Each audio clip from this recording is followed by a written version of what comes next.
Hello everyone, welcome to trick clubs. My name is Saurabh Siddharth. और आज के इस वीडियो में हम देखेंगे आर्मी पब्लिक स्कूल्स के अंदर जो आप इंटरव्यू देने जाइएगा तो उसमें एक इम्पॉर्टेंट टेस्ट होता है जिसका नाम है कंप्यूटर प्रोफिशिएंसी टेस्ट, जिसको हम सीपीटी के नाम से जानते हैं। तो चाहे आपका कोई भी पेपर हो, टीजीटी, साइंस हो, मैथ्स हो, किसी से भी जाइएगा आप पेपर वहाँ पे इंटरव्यू देने, तो ये टेस्ट होगा। और वहाँ पे क्या होता है कि अलग अलग टेस्ट का मार्क्स ऐड होता है। जैसे इंटरव्यू का मार्क्स ऐड होगा तो ये टेस्ट का मार्क्स ऐड होगा। तो उस तरह से आपको सभी टेस्ट में एक अच्छा नंबर लाइएगा तो ओवरऑल आपका इंटरव्यू क्वालिफाई हो जाएगा। डेमो दीजिएगा और एक 7-8 लोग का जो पैनल होता है वो इंटरव्यू लेगा, फिर सीपीटी होता है। तो ओवरऑल सब मिला के आपका एक कैलकुलेट करते हैं कि आप कितना मार्क्स आया और इंटरव्यू को क्वालिफाई किया जाता है। तो इसको आप समझ लीजिए अच्छे से, ताकि ये टेस्ट में तो आपका पूरा नंबर आ ही जाएगा। इस वीडियो को अच्छे से समझ लीजिए, क्योंकि ये जो वीडियो है मैं बहुत लोगों से पूछ के ही बनाया हूँ जो इंटरव्यू वगैरह दिए थे, तो उनसे पता करके ही बनाया हूँ कि क्या क्या आया हुआ था। तो देखिए, सबसे पहला चीज़ है कि एम एस वर्ड। तो एम एस वर्ड जो होता है, माइक्रोसॉफ्ट वर्ड, ये सब आप लोग को पता होगा कि इस पे आपको अच्छे से कमांड कर लेना है।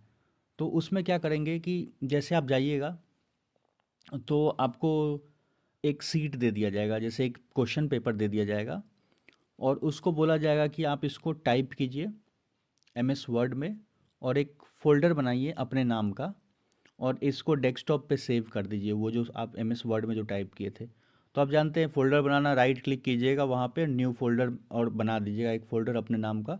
और एम एस वर्ड में उस सीट पे जो लिखा होगा उसको टाइप करके उस फोल्डर में सेव कर देना है। और उसमें आपका ये नहीं देखते हैं कि आप कितना तेज़ी में टाइप कर रहे हैं, उससे मतलब नहीं रहता है। उनको बस आप देखते हैं किस तरीके से आप टाइप कर रहे हैं, आपका वे देखते हैं। और जैसे मान लीजिए कि क्वेश्चन पेपर बनाने के लिए दे देंगे आपको, तो क्वेश्चन पेपर जैसे कि एज इट इज़ टाइप कर देना है। एग्ज़ाम, जैसे कोई स्कूल का एग्ज़ाम होता है तो उसमें कैसे लिखा रहता है कि टाइम इधर हो गया राइट साइड में 40 मिनट, 1 घंटे का, और सब्जेक्ट ये है, डेट ये है, तो उसी फॉन्ट में, उसी टाइप में आपको टाइप करना है। तो वो एक पेपर टाइप कर लीजिएगा तो एक आइडिया मिल जाएगा कि एम एस वर्ड में किस तरह से टाइपिंग होता है और सेम टू सेम टाइप हो रहा है। बस यही है इसमें। और एक क्वेश्चन और आया हुआ था, ये जो सेम क्वेश्चन आया हुआ था वो लोग पूछा जो इंटरव्यू दे के आया था। तो देखिए, ये क्वेश्चन नंबर फर्स्ट है। इसमें क्या पूछा गया था, मतलब बोला गया था करने के लिए, make a file of M S Word का एक फ़ाइल बनाइए और उसमें मार्जिन छोड़ने के लिए बोला गया था। मतलब लेफ़्ट और राइट दोनों तरफ से आपको मार्जिन छोड़ना है, कितने का, 0.5 का। और टॉप और बॉटम से छोड़ा बोला था मार्जिन 1 का छोड़ने के लिए ऊपर से। तो मार्जिन छोड़ने के लिए क्या करना है, आपको एम एस वर्ड ओपन कर लीजिएगा लैपटॉप या डेस्कटॉप जो भी होगा उसमें। और वहाँ पे आप चले जाइएगा पेज लेआउट पे, ऊपर में होगा एक पेज लेआउट। वहाँ पे फिर आपको जाना है कस्टम मार्जिन पे। कस्टम मार्जिन पे जाने के बाद जो भी मार्जिन बोलेगा जितना का, आप वहाँ से कस्टमाइज़ करके दे दीजिएगा। तो ये क्वेश्चन आया हुआ था। और एक क्वेश्चन आया हुआ था जैसे कि हेडिंग। अब जैसे कि ऊपर में मान लीजिए कि कुछ नाम बोल दिया लिखने के लिए, आर्मी पब्लिक स्कूल।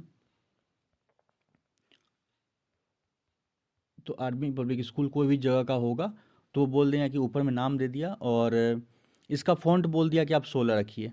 तो आपको फ़ॉन्ट बोला गया था। और नीचे जो भी लिख रहे हैं ना, जैसे आप अपना नाम लिख रहे हैं या जो भी चीज़ लिख रहे हैं, तो नीचे का जो फ़ॉन्ट है वो बोल दिया 14। तो बस आपसे बोला था कि जितना हम फ़ॉन्ट बोले हैं उतने में ही आप इसको लिखिए। तो फ़ॉन्ट साइज़ बेसिकली आपको चेंज करने आना चाहिए। थर्ड है कि right in Times New Roman Calibri birdie. जो अलग अलग जो फॉन्ट होता है ना उसमें लिखना आना चाहिए।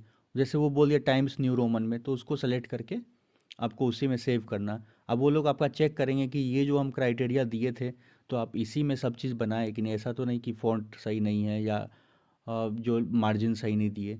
तो ये सब को आप अपने सिस्टम पे बैठ के ठीक कर लीजिएगा, देख लीजिएगा एक बार करके।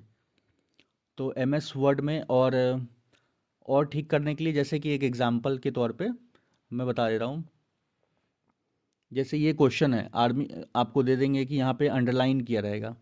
जैसे जैसे ये नीचे अंडरलाइन किया हुआ तो वैसे ही आपको लिखना पड़ेगा एज इट इज़ टाइप का, आर्मी पब्लिक स्कूल। और साइड में मान लीजिए कि डेट डाल दिया। मान लीजिए आपका 12 जनवरी 2025 को इंटरव्यू है, तो इस तरह से राइट में लिख देगा 12 जनवरी। तो इसी तरह से लिखना है, टी एच ऊपर में है तो जिस तरह से वो बोल रहा है।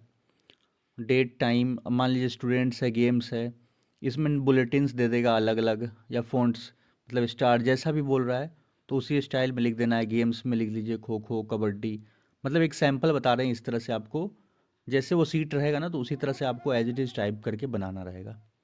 तो बस यही रहता है एमएस वर्ड में, इतना कर लीजिए, बहुत सफिशियंट है। नेक्स्ट है माइक्रोसॉफ्ट एक्सेल, तो इस पे भी क्वेश्चन आता है आपका। तो माइक्रोसॉफ्ट एक्सेल से क्या रहेगा क्वेश्चन, तो वो भी मैं बता देता हूँ। इसमें क्या करते हैं मेनली वो लोग, एक बच्चे का मेक ए स्टूडेंट मार्कशीट आपको बनाने के लिए दे देगा। उसमें दिया रहेगा नंबर ऑफ़ स्टूडेंट्स, मार्क्स दे देगा उन सब का, सम जैसे कि उनका मार्क्स दे देगा, बोलेगा कि आप इनका सम कीजिए, परसेंटेज निकालिए, और आप उसमें वो लोग मेन चेक करते हैं क्या आपका, कि फार्मूला वर्ग लगाने आ रहा है कि नहीं, सम का फार्मूला, परसेंटेज का फार्मूला, मल्टीप्लाई का फार्मूला, तो ये सब एक्सेल में यूज़ करने आ रहा है कि नहीं। तो मेन आपको यही करना है। एक्सेल सीट का एक दो वीडियो देख लीजिएगा और उसमें आपको समझ में आ जाएगा, या एक्सेल पे आपको आता होगा तो और अच्छी बात है, उसको एक दो बार प्रैक्टिस कर लीजिएगा। कि एक स्टूडेंट का जैसे अब रिपोर्ट कार्ड बनता है स्कूल में, तो उसी तरह से बच्चे का नाम होता है, सब्जेक्ट का नाम होता है लिखा हुआ, मार्क्स कितना है, तो वो लाइन बाय लाइन लिखा रहता है। तो इस तरह से एक दो सैंपल में यहाँ पे है, तो आप देख लीजिए इस तरह से।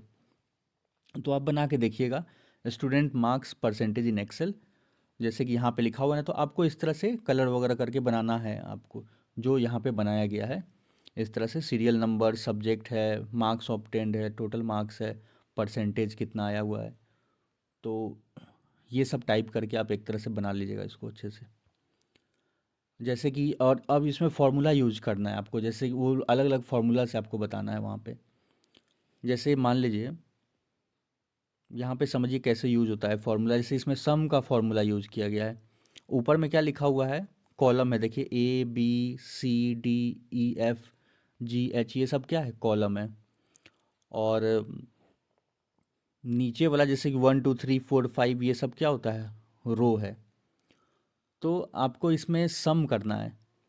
तो सम किस क्या करना है, जैसे बॉब है, ये बच्चा जो है बॉब, इसका marks Hindi, English, physics, chemistry, math, तो ये टोटल आप अगर देखिएगा तो ये कहाँ से शुरू हो रहा है, ध्यान से देखिए, बी से शुरू हो रहा है। बी से लेके कहाँ तक है इसका मार्क्स, एफ तक में है।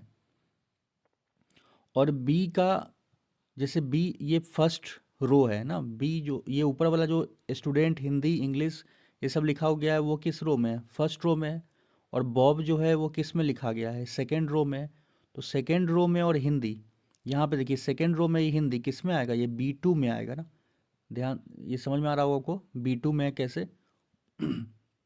ये सेकेंड रो हो गया 2 नंबर, और ये सेकेंड बॉक्स में है, तो इसलिए B2 से लेके कहाँ तक है यहाँ पे इसका मार्क्स, ये देखिए एफ है ना यहाँ पे। तो एफ, ये मैथ्स तो F1 में है, और ये 73 किस में है, F2 में। वैसे ही 82 ये वाला किस में आ जाएगा, F3 में। तो यहाँ कहाँ से ले, B2 से लेके F2 तक का आपको सम कर देना, इक्वल टू क्या कर देना है, sum equal to sum B2 is to F2, बस यही हो गया। तो इसमें आपका ये क्या होगा, यहाँ पे टोटल मार्क्स निकल जाएगा, कि यहाँ से लेके यहाँ तक का टोटल सम निकल जाएगा। तो बस ऐसे ही इसमें कैलकुलेट करना है। जैसे मान लीजिए ये वाला कैलकुलेट करना है एलियाना का, तो इसका क्या होगा यहाँ पे 6 नंबर वाले का। तो 6 नंबर वाले का यहाँ पे कीजिएगा तो देखिए B6 हो जाएगा ना, क्योंकि ये बी में है और यहाँ पे 6 पे है, तो B6 से लेके और यहाँ पे ये किस में है, F6 तक है, 57 तक। अगर बोले यही 3 ऐड करना है, 4 ऐड करना है, तो उसी हिसाब से आप ऐड कर लीजिए। जैसे डी है तो ये होता है सम का। तो मेन आपको फॉर्मूला यूज करना चाहिए। तो एक्सेल समझ में आ गया, बस वही है, एक दो अब बना के देख लीजिएगा मार्क्स वगैरह का, और इस तरह से आप डिज़ाइन करके देख लीजिएगा मार्क्स वगैरह का, और कोई बच्चे का देख लीजिएगा किस तरह से बनाते हैं। नेक्स्ट है आपका पावर पॉइंट है। तो पावर पॉइंट में क्या होता है कि आप देखते हैं कि अलग अलग पीपीटी बना के लोग पढ़ाते हैं स्कूल में, कॉलेज में, जो प्रेजेंटेशन देते हैं, तो वो आपको आना चाहिए। और उसमें क्या देखते हैं आपका, कि ये सब चीज़ें आपको आता है कि नहीं। जैसे कि आपको कुछ स्लाइड वगैरह बनाइएगा तब तो बच्चे को प्रेजेंट करके पढ़ाइएगा, तो 3 4 स्लाइड बनाने के लिए देते हैं पावर पॉइंट में। और उसमें आपका क्या देखते हैं कि आप फ़ॉन्ट वगैरह को चेंज कर पा रहे हैं कि नहीं पावर पॉइंट में, बैकग्राउंड वगैरह चेंज कर रहे हैं कि नहीं, करने आता है कि नहीं, वो बोल देंगे चेंज करके बताइए बैकग्राउंड को। फिर एनिमेशन डालने आता नहीं कि क्योंकि एनिमेशन ये अगर डालने से क्या होता है, अट्रैक्टिव होता है मेरा स्लाइड वगैरह। और तो ये भी जो मैं स्लाइड बनाया हूँ तो ये पावर पॉइंट में ही बना हुआ है। तो इसमें ये क्या होता है, इसमें मैं सिंपल बनाया हूँ, इसमें बहुत सारे एनिमेशंस डलते हैं इसमें। तो जितना टाइम है आपके पास उसी हिसाब से एनिमेशन, तो एनिमेशन वगैरह आपको डालना आना चाहिए। नेक्स्ट है चेंज कलर, बैकग्राउंड चेंज करना, कलर चेंज करना, तो ये सब। और उसमें पावर पॉइंट में जैसे क्वेश्चन रहेगा कि 3-4 स्लाइड रहेगा ना, तो स्लाइड में तो आपको कुछ ना कुछ बनाने के लिए बोलेंगे। तो क्वेश्चन दे देंगे कि why you want to become a teacher, या 3-4 क्वेश्चन दे देंगे, और इस तरह से आपको एक स्लाइड में 3-4 पेज का स्लाइड आपको बना देना है यहाँ पे, है ना। तो अलग अलग आप उसमें लिख दीजिएगा why I am become a teacher. तो पहला पेज में कुछ और लिख दीजिएगा, दूसरा पेज में कुछ और लिख दीजिएगा, आर्मी पब्लिक स्कूल ये वो। तो अपने हिसाब से आप जो भी चीज़ें हैं वो 3-4 स्लाइड, मतलब मेरे कहने का मतलब ये बस पावर पॉइंट आपको बनाना आना चाहिए कि प्रेजेंटेशन वगैरह किस तरह से बनाते हैं। मेन ये सब चीज़ें देखते हैं, मैटर तो आप कुछ भी वहाँ पे लिख सकते हैं। बस यही है आपका, 3 चीज़ पे आप अच्छे से कमांड कर लीजिए, M S Excel, M S PowerPoint और एम एस वर्ड में। तो वीडियो अगर अच्छा लगा तो वीडियो को लाइक कर दीजिए, हमारे चैनल को सब्सक्राइब कर ले, ताकि आने वाली जो भी वैकेंसीज़ है और इंटरव्यू से रिगार्डिंग जो और डिटेल वीडियो होगा तो मैं आने वाली वीडियो में अपलोड कर दूंगा। So thank you for watching.